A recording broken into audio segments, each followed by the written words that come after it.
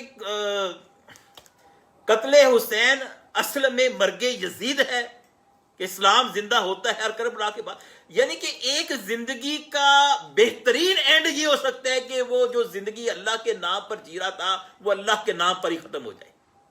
اس زندگی کو اللہ نے اور اس موت کو یہ اکرام بخشا، یہ اعزاز بخشا، اور اس کو اللہ نے یہ سرحد بخشی کہ یار یہ میری راہ میں جو مارا گیا نا اس کو مردہ نہ کہو، یہ اس کی توہین ہے، یہ تو ہمیشہ کے لیے جاوداں ہو گیا، زندہ ہو گیا.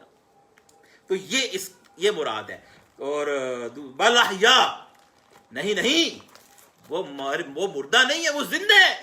قرآن کہتے ہیں بل احیاء، وہ زندہ ہے، ولکن لا تشعرون، لیکن وہ جہاں زندہ ہیں عالم برزخ میں، اس زندگی کا تمہیں شعور نہیں ہے.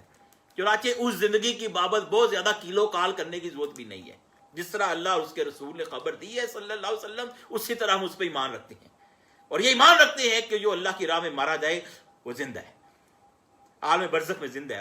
اور دوسری جگہ بھی آتا ہے وہ زندہ ہی نہیں ہے، وہ اللہ کے ہاں اپنا رزق پا رہے ہیں، وہ انجوائے کر رہے ہیں. اللہ ہم سب کو ایسی اپنی راہ میں موت نصیب فرمائے. پھر فرمایا اب جناب پہلے تو یہ بتایا کہ اس راہ میں موت آ سکتی ہے، اس کے بعد فرمایا کہ فقط موت نہیں، اجتماعی طور پر کیا کیا ہو سکتا ہے. اب سنیے، وَلَنَبْلُوَنَّكُمْ، اس کا ترجمہ یہ ہے اور تمہیں ضرور ہم آزمائیں گے، ضرور آزمائیں گے. تم ایمان لے کر آئے ہو اللہ اور اس کے رسول پر، تم آخرت پر ایمان لے کر آئے ہو. تم نے اب اپنی زندگی کی ترجیحات کو بدلنا ہے. تمہاری زندگی کی پرائرٹی یہ ایمان بدل دے گا، اور جب یہ زندگی کی پرائرٹیز بدلے گا تو تمہیں قربانی اور اثار کے لیے ہر طرح سے تیار رہنا ہوگا. اگر کوئی گروہ اپنے نظریے کے تحفظ اور نظریے کے فروغ اور اپنی نظریے کے مطابق اپنے دین کے لیے قربانی اور اثار نہیں کر سکتا تو وہ اس نظریے کے ساتھ مخلص نہیں ہے. کجا اس کے کہ نظریہ ٹھیک ہو یا غلط ہو، تو تم تو ایک سچے نظریے کے امین بنے ہو. تو ذہن میں رکھو وَلَنَبْلُوَنَّكُمْ، ہم تمہیں ضرور آزمائیں گے. دیکھیں اس راہ میں یعنی کہ چھوٹے سوالوں سے بھی آزمائیں گے اور بڑے سوالوں سے بھی آزمائیں گے.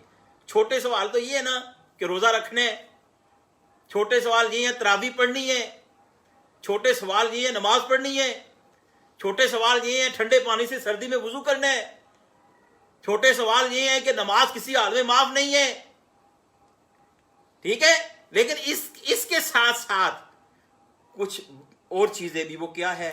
وَلَنَبْلُوَنَّكُمْ بِالشَّيْءٍ مِّنَ الْخَوْفِ، ہم تمہیں ضرور آزمائیں گے، تمہارا امتحان لیں گے ضرور.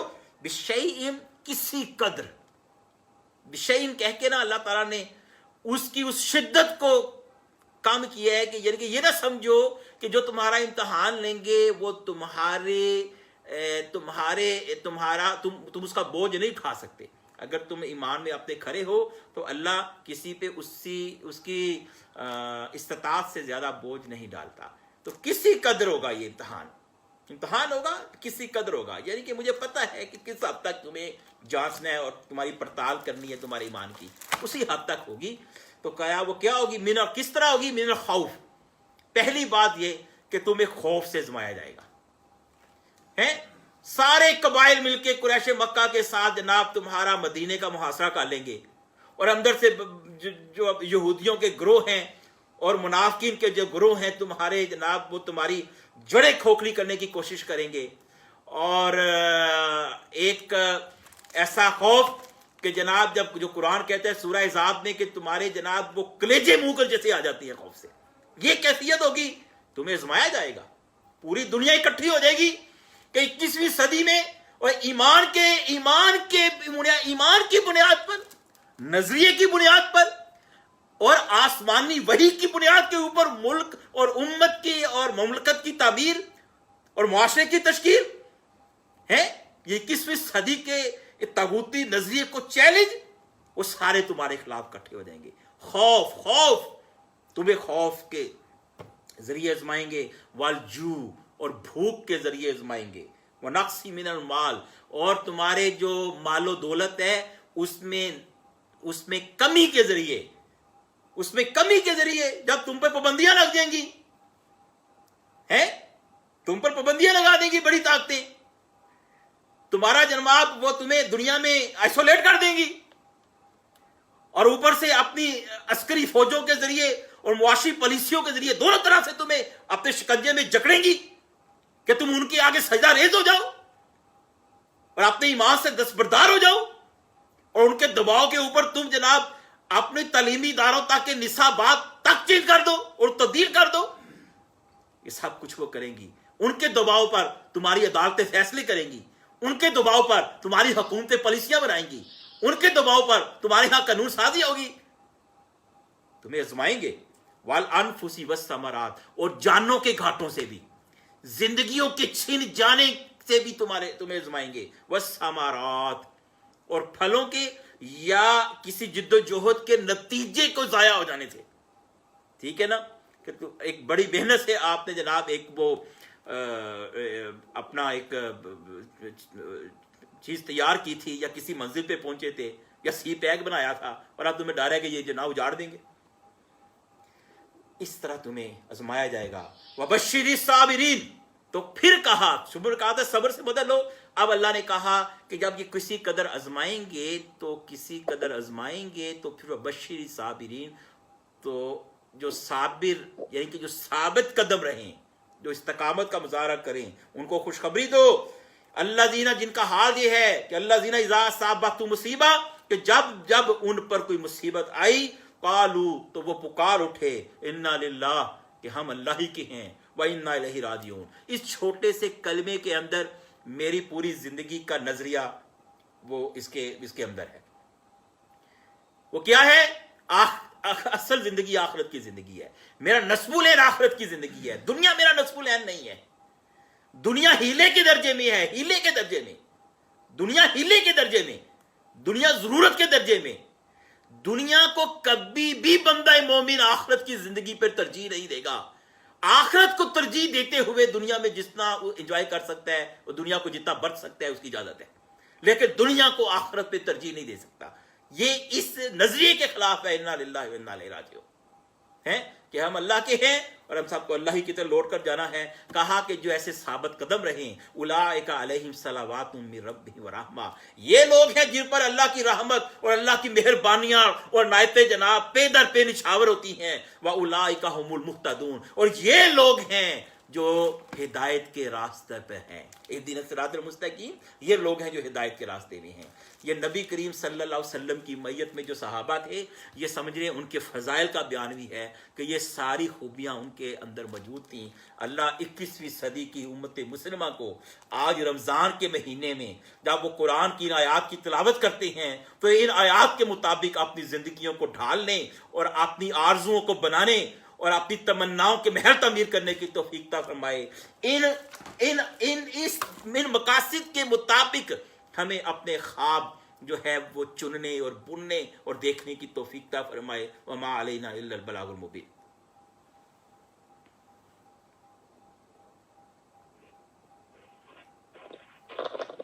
جزاک اللہ.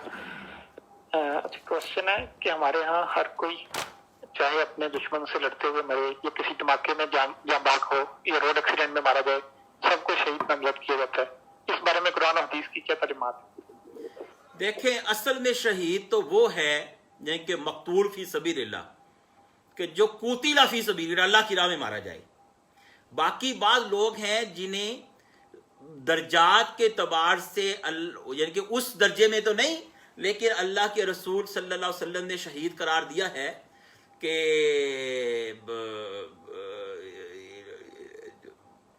لیکن اس درجے میں نہیں جس درجے میں اللہ کی راہ. لیکن یہ جو ہم کہتے ہیں کہ جو جمہوریت کے لیے لڑا ہے وہ بھی شہید ہے، اور جو جناب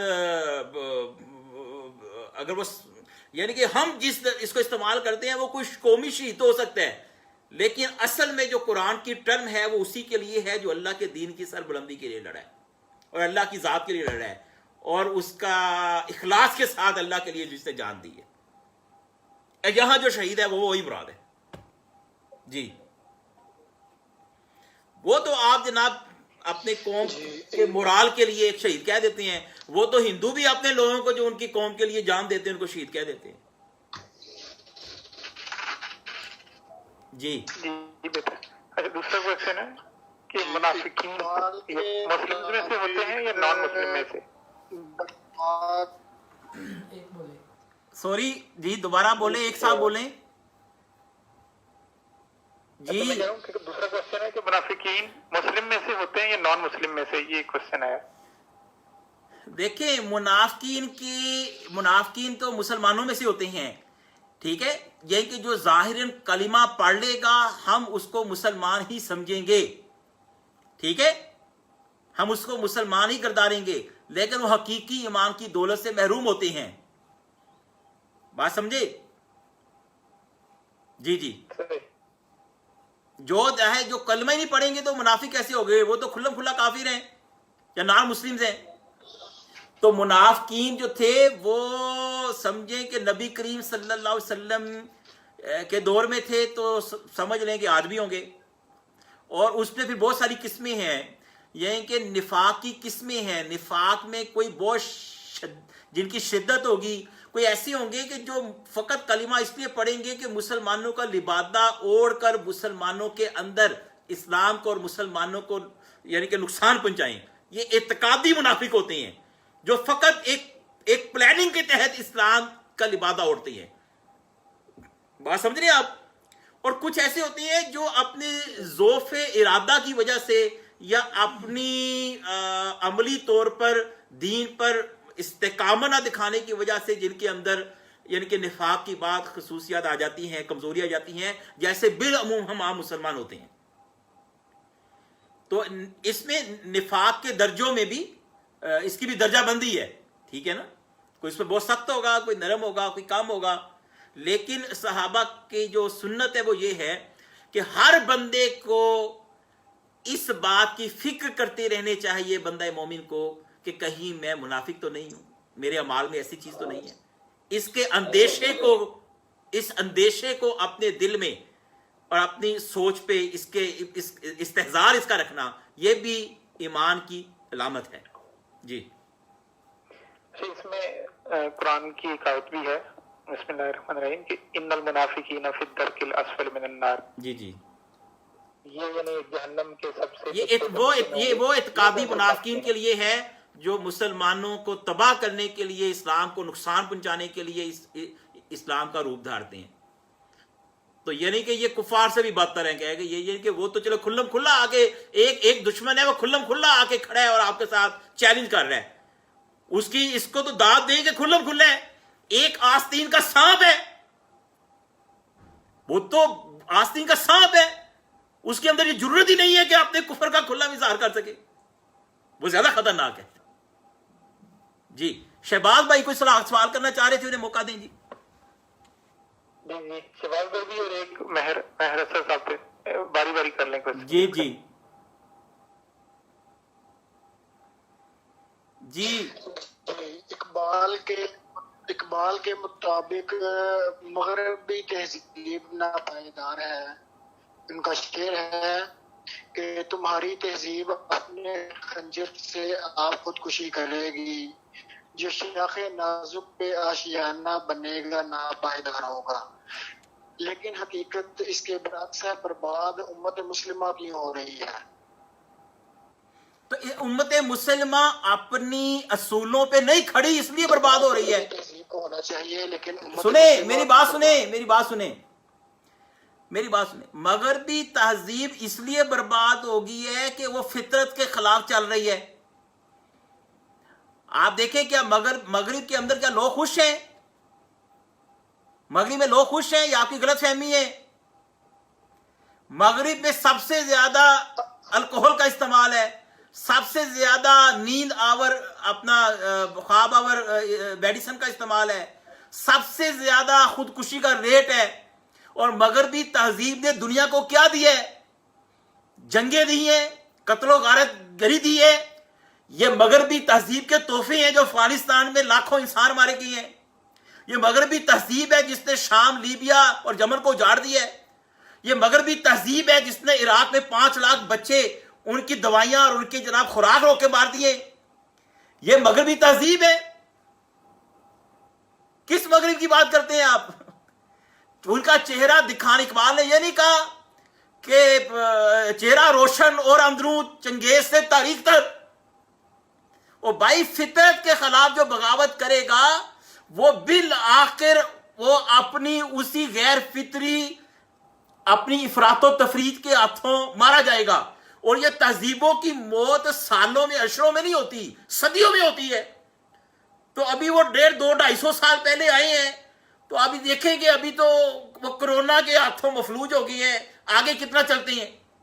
تو مسلمان امت کو جو مار پڑ رہی ہے وہ اس لیے پڑ رہی ہے کہ یہ اپنے دین کے ساتھ مخلص نہیں رہے، اپنے ایمان کے ساتھ مخلص نہیں رہے. تو ایمان اور دین کے ساتھ جو مخلص امت نہیں رہے گی اس کو مار پڑے گی. یہ اللہ کی سنت ہے. تو ہمیں مار اس لیے پڑ رہی ہے کہ ہم اللہ کے وفاداری کا حق ادا نہیں کیا، اس کی سزا تو ہمیں ملے گی. جی، اور یہ بات سورہ بقرہ میں پیچھے پڑ چکے کہ یہود پہ یہی فرد جرم عائد کی نا کہ افتؤمنون ببعض الکتاب وتکفرون ببعض فما جزاء من يفعل ذلك منكم الا خزي في الحیاۃ الدنیا ویوم القیامہ یردون الی اشد العذاب.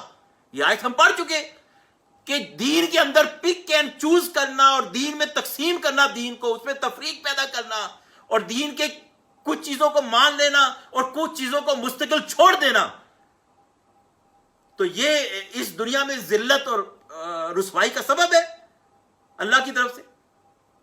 جی، دوسرا سوال کون سا تھا؟ گجرانوالہ سے مہر بھائی. اسد بھائی کیا سوال کرنا چاہ رہے ہیں؟ جی سورۃ نور میں بھی استغفار کا ذکر کیا گیا ہے، توبہ اور استغفار میں کیا فرق ہے؟ کیا دوبارہ بولیں، آپ کی آواز کلیئر نہیں ہے سر. توبہ اور سورۃ نور میں بھی استغفار کا ذکر کیا گیا ہے. ہاں جی توبہ اور استغفار میں کیا فرق ہے؟ توبہ اور استغفار میں کیا فرق ہے؟ سورۃ نور میں استغفار ٹھیک کا ہے، ذکر دیکھیں کیا گیا ہے، وہ کس ضمن میں ہے؟ دیکھیں، توبہ یہ ہے اللہ کی طرف پلٹنا. توبہ یہ ہے کہ نافرمانی کو چھوڑ کر فرما برداری کی طرف آنا.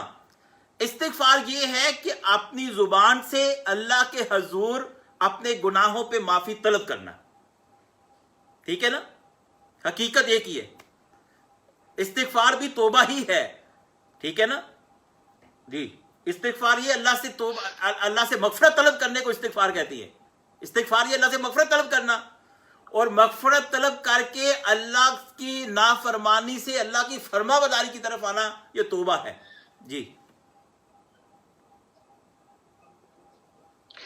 سورہ نو میں استغفار کا ذکر کس ضمن میں ہے؟ سورہ نو میں سورۃ نو میں استغفار کا ذکر کیا گیا ہے، استغفار کا ذکر کیا گیا ہے اس کی 8ویں 9ویں آیت کے اندر.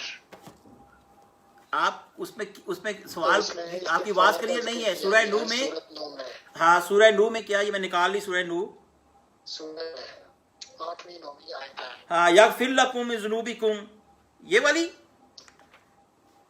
ہاں، اس میں اللہ نے یہ کہا کہ اگر تم اللہ اکبر فقلت استغفروا ربکم انہ کان غفارا یرسل السماء علیکم مدرارا ویمددکم دیکھیں اس میں یہ کہا گیا ہے، اللہ نے نوح علیہ السلام کی امت کو یہ کہا ان کے ذریعے کہ اگر تم توبہ و استغفار کی روش پہ قائم رہو گے، توبہ استغفار کو اختیار کرو گے، تو گناہوں کو نکال دو گے، نافرمانی سے جناب نافرمانی جو ہے اس کو چھوڑ دو گے، تو اللہ تعالیٰ اس کے نتیجے میں تمہاری مغفرت فرمائے گا، آسمانوں پہ تم پر موسلادھار بارشیں برسائے گا، اور مال و اسباب سے تمہاری مدد کرے گا، اور تمہیں جناب بنین، تمہیں جوانوں سے تمہاری مدد کرے گا، اور تمہارے لیے جناب نہریں جاری کرے گا، باغات تمہارے لیے لگا دے گا. یعنی کہ توبہ کے یہ دنیا میں اللہ نے فوائد بتائے ہیں، اور ایک اور جگہ بھی ہے کہ اے نبی جب تک آپ ان کے درمیان ہیں ان پہ عذاب نہیں آئے گا یا جب تک یہ استغفار کرتے رہیں توبہ کر. آج یہ امت مسلمہ، آج پاکستانی قوم اکٹھی ہو کے، اس کے قوم سے کیا مراد ہے؟ اس کی لیڈرشپ، اس کے حکمران، اس کے سالار، اس کے جرنیل، اس کے ججز، اس کے اراکانی اسمبلی، اس کے چیئرمین، اس کی جناب مقننہ، اس کی عدلیہ، اس کے دانشور، اس کے علماء، اس کے سازدہ، یہ سارے اکٹھے ہو جائیں اور اس قوم کو اکٹھا کریں اور اللہ کے حضور توبہ کریں، استغفار کریں اور کہیں کہ اے اللہ جو ہو گیا ہو گیا، 70 سال ہم تیری نافرمانی کرتے رہے، آج سے ہم تیری طرف واپس آتے ہیں، تیرے رسول کی طرف واپس آتے ہیں، تیرے دین کی طرف واپس آتے ہیں. آپ دیکھیے قرآن کی یہ آیات سچی ہو جائیں گی اور اللہ کی نصرت اور برکتوں کا انشاءاللہ نزول شروع ہو جائے گا. کاش اللہ ہمیں اس کی توفیق، اللہ ہمیں اس کی توفیق دے، کاش ہم اس کا ارادہ کریں، اللہ ہمیں اس کی توفیق دے. جی تو توبہ کی، استغفار کی یہ دنیا میں بھی برکتیں ہوتی ہیں. جی نیکسٹ کوشچن ہے کہ آیت نمبر 155 میں ثمرات لفظ کا ذکر آیا ہے. جی جی کہ اللہ تمہیں، تو اس یہاں پہ ثمرات سے کیا مراد؟ ثمرات دیکھیں، ثمرات کھانے پینے کی نہیں، ثمرات سے مراد یہ بھی ہیں، پھل بھی ہیں، یعنی کہ ثمرات سے مراد یہ بھی ہے کہ جو آپ نباتات سے جو حاصل کرتے وہ بھی ثمرات ہیں، وہ آپ کی محنت کا ثمر ہے نا، وہ بھی ثمرات ہیں. اور ثمرات یہ بھی ہے کہ آپ نے 4 5 7 سال 10 سال لگا کے کوئی جد و جہد کی، اب آپ اس کو پھل ملنا ہے. یہ اس طرح ہے کہ غزوہ تبوک کا حکم آ گیا، غزوہ تبوک کا تو پھلوں کی فصلیں تیار تھیں، کھیتیاں پک گئی تھیں، اب اس کا ثمرہ حاصل کرنا تھا، انہیں کاشت کرنا تھا، فصل کاٹنی تھی، حکم آ گیا نکلو. تو اب قربانی کا امتحان شروع ہو گیا ایمان کا کہ یار ہم نے سارا سال محنت کر کے جناب یہ فصل بیج بوئے تھے، اس کو ہم نے جناب پانی دیا تھا، اس کی رکھوالی کی تھی، اس کی دیکھ بھال کی تھی، اب اس کو ہم نے کاشت کر کے جناب اپنے دانے بھرنے تھے، اپنی کچن بننے تھے، اب حکم آ گیا جہاد کے لیے نکلو. تو ثمرات اس مفہوم میں بھی ہے اور ثمرات نباتات کے بھی مفہوم میں ہے اور جد و جہد کے کسی نتیجے کے حاصل کرنے کے مفہوم میں بھی ہے. دونوں طرح سے آزمائش ہوتی ہے. جی جی جزاک اللہ. جی یہ سب up to you Madiha. Madiha conclude. Thank you so much. آپ سب کے وقت کا شکریہ، آپ کا بہت بہت جزاک اللہ. اللہ تعالی ہم سب کی حاضری کو قبول فرمائے.